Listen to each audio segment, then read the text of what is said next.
रहा। लगातार एक के बाद एक वरिष्ठ नेता कांग्रेस के कामकाज को लेकर सवाल उठा रहे हैं। अब कांग्रेस के वरिष्ठ नेता गुलाम नबी आजाद ने कांग्रेस के कामकाज के तौर पर तरीके पर सवाल खड़े कर दिए। बिना नाम के लिए उन्होंने आला कमान पर निशाना साधते हुए कहा कि आज कांग्रेस सबसे निचले स्तर पर है।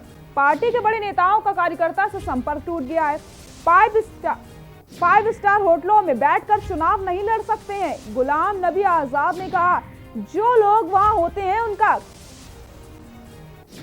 कनेक्ट लोगों के साथ टूट गया है। ब्लॉक के लोगों के साथ, जिलों के लोगों के साथ कांटेक्ट टूट गया है। समस्या यह है कि जब हमारी पार्टी में कोई पदाधिकारी बनता है तो वो लेटर पैड तो छाप देता है और विजिटिंग कार्ड बना लेता है, लेकिन वो समझता है कि मेरा काम बस खत्म हो गया। काम तो उस वक्त से शुरू होना चाहिए। इतना ही नहीं, गुलाम नबी आजाद ने एक शेर भी पढ़ा।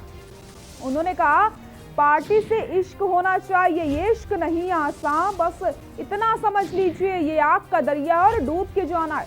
लोग समझते हैं कि लड़ाइयों से प्रेम करना ही इश्क है, भगवान से इश्क, अपने पीर पैगंबर से भी इश्क, अपने धर्म से भी प्यार होता है।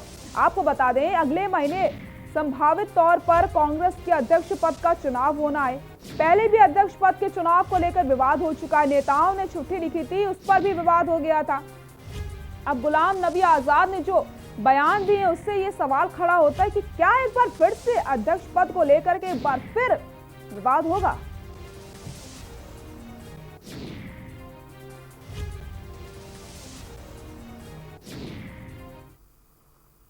सोच और उस सोच के साथ पूरे सोचे भारत की और सब लोगों की है कि उसमें हिंदू हो, मुसलमान हो, सिख हो, ईसाई हो, बौद्ध हो, दलित हो, माइनॉरिटी हो, मुस्लिम हो, अपर कास्ट हो, ब्राह्मण हो, राजपूत हो, शेड्यूल कास्ट हो, शेड्यूल ट्राइब हो, गुजर हो, बकरवाल हो, ये सबके लिए एक सोच पहले होना चाहिए।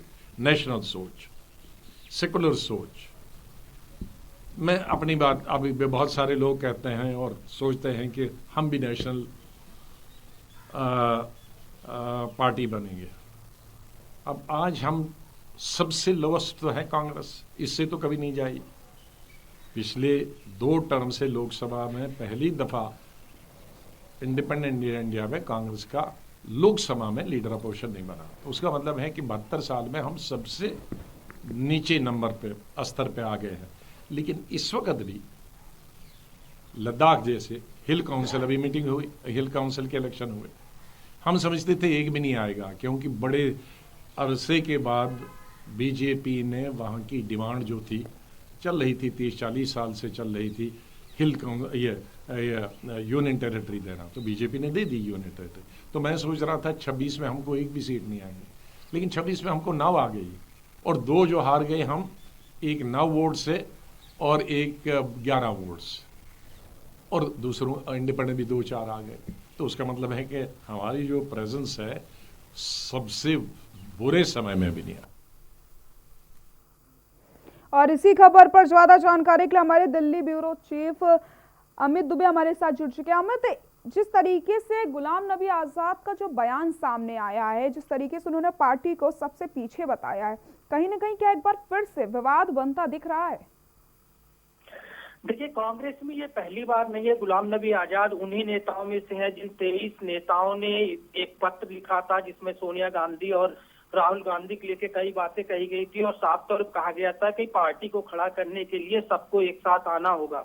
और अब क्योंकि बिहार चुनाव में जिस तरह कांग्रेस की हार हुई, उसके बाद से लगातार सवाल उठ रहे हैं, क्योंकि बिहार चुनाव से पहले की ये मुहिम थी। जो 23 नेता थे उनमें कपिल सिब्बल, पी चिदम्बरम समेत तमाम नेता थे। और ऐसे में अब कांग्रेस अध्यक्ष पद का चुनाव होने वाला, उससे पहले गुलाम नबी आजाद का ये बयान कि किस तरह पार्टी को मजबूत रखना है, उसका नजरिया उन्होंने पेश किया। उन्होंने साफ तौर पर कहा है कि चाहे पंचायत चुनाव हो, ब्लॉक चुनाव हो, हर चुनाव में कांग्रेस को चुनाव के आधार पर लड़ना होगा और जनता के साथ सीधे संपर्क में रहना होगा। यानी जनता से कांग्रेस का संपर्क अब टूट चुका है। यहाँ तक कि कहा कि नए लड़के पार्टी को किस तरह संभालेंगे। खासतौर पर राहुल गांधी को भी कहीं ना कहीं बिना नाम लिए उन्होंने निशाना साधा। और सबसे बड़ी चीज यहाँ पे कि अगर कोई भी प्रत्याशी चुनाव हार जाता है तो उसकी भी समीक्षा होनी चाहिए कि आखिर ये चुनाव क्यों हारा, कौन सा नजरिया था जो जनता को पसंद आया और कौन सा नजरिया जनता को नहीं पसंद आया।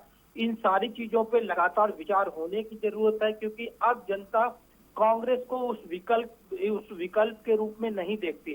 तो कई सारे सवाल है यहाँ। इससे पहले अगर कपिल सिब्बल की बात करें तो उन्होंने यहाँ तक कहा था कि 70 सीटों पे जो कांग्रेस चुनाव लड़ी है वो भी सीटें बिहार में ज्यादा थी और कांग्रेस संगठन के एक बार फिर सामने आना चाहिए। पी चिदम्बरम से लेके पूर्व वित्त मंत्री, पूर्व गृह मंत्री रहे चिदम्बरम, उन्होंने भी कई सवाल पार्टी पे दागे हैं। तो जाहिर तौर पे पार्टी में एकजुटता उस तरह नहीं दिख रही है। संगठन को लेके खासतौर किसी बड़े नेता का बयान अब तक इसे लेके नहीं आया है। चाहे सोनिया की बात करें, राहुल गांधी की बात करें, प्रियंका गांधी वाड्रा की बात करें, तो इनमें से किसी का इस पे भी बयान नहीं आया है। हालांकि तमाम छोटे छोटे नेताओं के बयान, गुलाम नबी आजाद के बयान पर जरूर आए हैं। उन्होंने कहा है कि लोगों को इस तरह से सार्वजनिक मंच पे इस तरह की चीजें नहीं कहनी चाहिए। पार्टी ने उन्हें सब कुछ दिया है और उन्हें पार्टी फोरम में ही अगर कोई समस्या तो उसे रखना चाहिए। जी अमित, एक और चीज, जिस तरीके से गुलाम नबी आजाद ने यह भी कहा कि 5 स्टार होटल में बैठ करके काम नहीं होता है, जिस तरीके से जमीन से जुड़ करके जनता तक पहुंचना चाहिए, जो जनता की परेशानियां हैं या फिर जो जनता से कनेक्ट होना चाहिए, वो कहीं ना कहीं कांग्रेस पार्टी में समय नहीं देखने को मिल रहा है। इसको लेकर के क्या कहना है आपका? देखिए, सबसे बड़ी चीज कि गुलाम नबी आजाद जो है यूपी के भी प्रभारी रहे हैं, स्वास्थ्य मंत्री रहे, लगातार पार्टी में सेवा की है, राज्यसभा में नेता प्रतिपक्ष की भूमिका निभाई। तो कई सारे अहम पद जो है गुलाम नबी आजाद के पास रहे हैं और लगातार वो पार्टी के साथ काम कर रहे हैं। उन्हें इस बात का अंदाजा है कि पार्टी किस तरह से लोअर स्तर पे जा रही है, कार्यकर्ताओं से संपर्क टूट चुका है।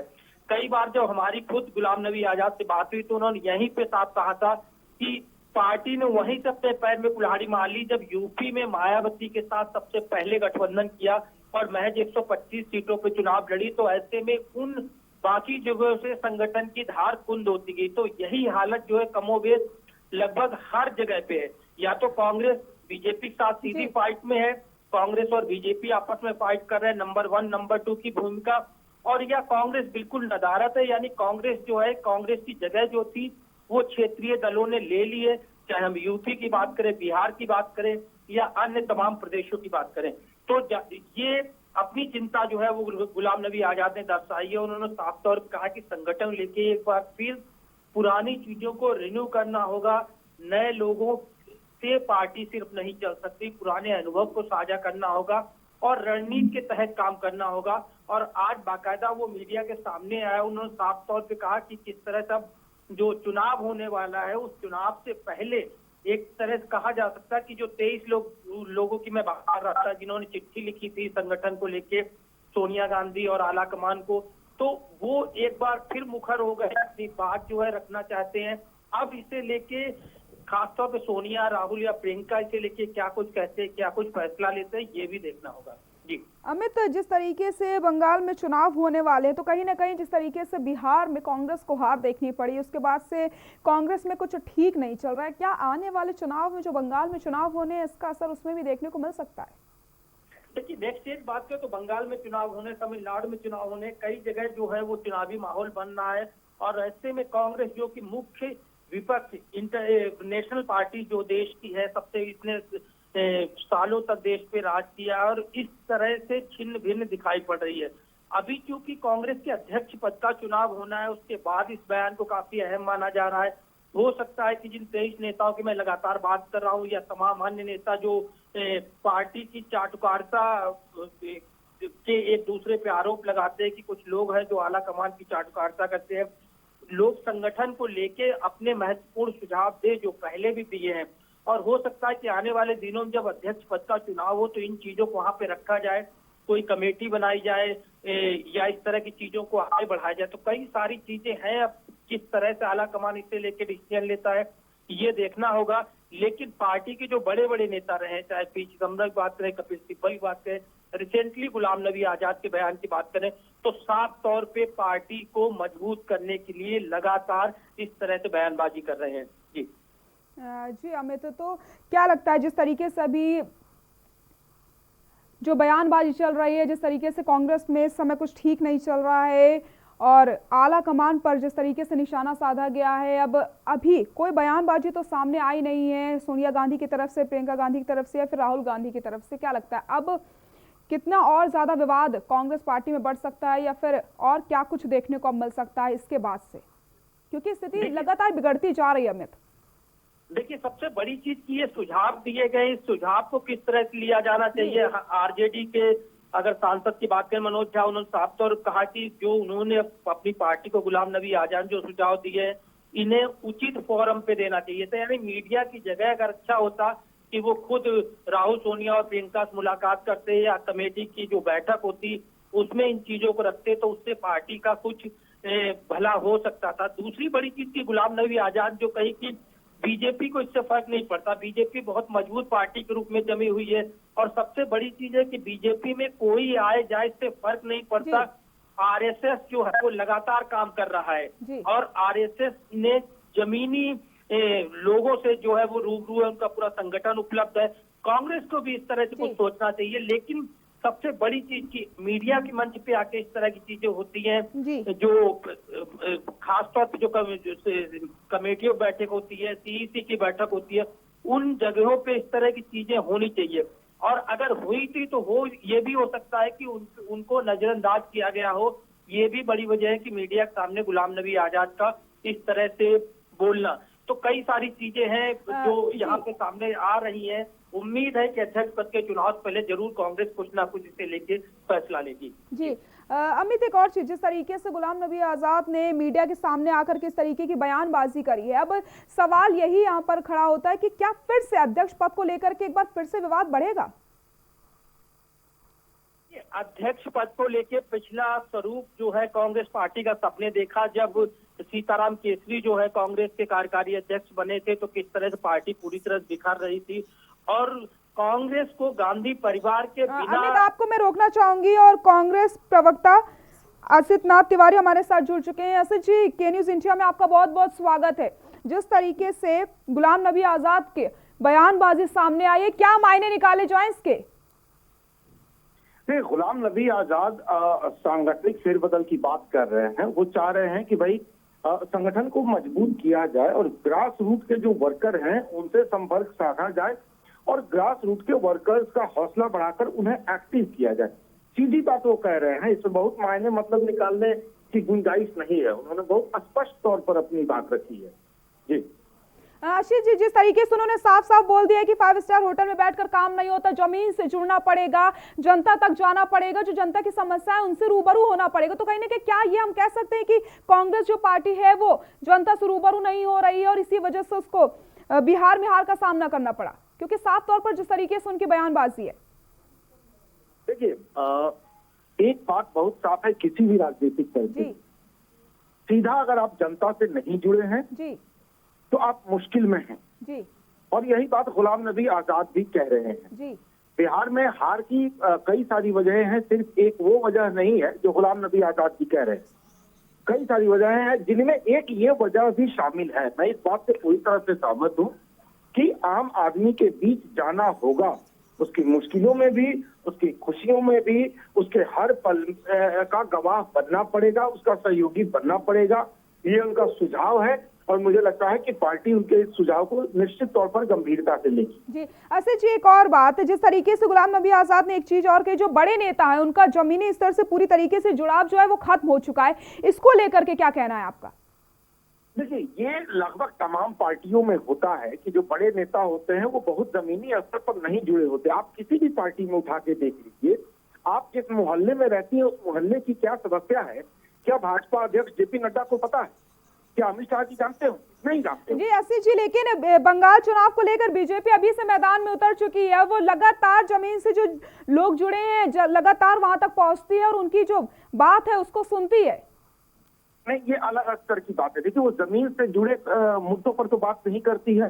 कौन से मुद्दे पर बात हुई है? पश्चिम बंगाल के किस मुद्दे पर भाजपा ने अभी तक बात की है?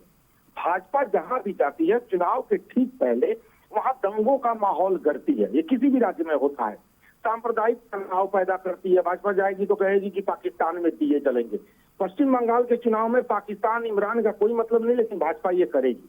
भाजपा जमीन के मुद्दे नहीं करती है, सांप्रदायिक ध्रुवीकरण करती है, उन्माद फैलाती है, हिंसा पैदा करती है, जिसके नतीजे हम और आप जैसे मामूली लोग भुगतते हैं। तो भाजपा यही काम पश्चिम बंगाल में कर रही है। चुनाव दर चुनाव इसका यही ट्रैक रिकॉर्ड रहा है, समाज को हिंसा में झोंकना। पश्चिम बंगाल को पूरी तरह से भाजपा हिंसा में झोंक चुकी है, जमीनी मुद्दे नहीं उठा रही है। चलिए ठीक है, अब देखने वाली बात यही होगी कि आने वाले समय में और क्या कुछ बदलाव देखने को मिलते हैं, और जिस तरीके से ये बयानबाजी अब हो रही है इसका कितना असर कांग्रेस पार्टी में देखने को मिलता है। अश्वित जी, आपका बहुत बहुत शुक्रिया के न्यूज़ के साथ जुड़ने के लिए, अपनी बात को रखने के लिए।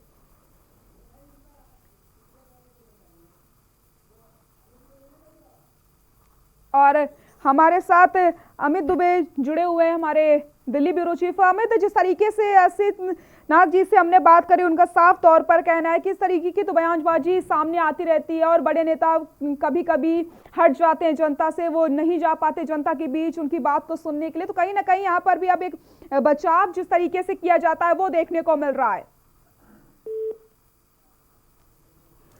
लगता है संपर्क टूट गया है। और तो जिस तरीके से गुलाम नबी आजाद की बयानबाजी सामने आई है, कहीं ना कहीं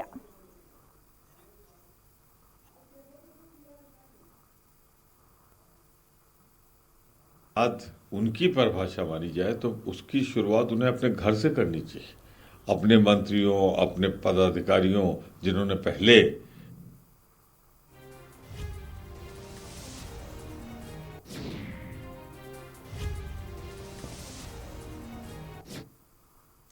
बांदा से बड़ी खबर आपको बता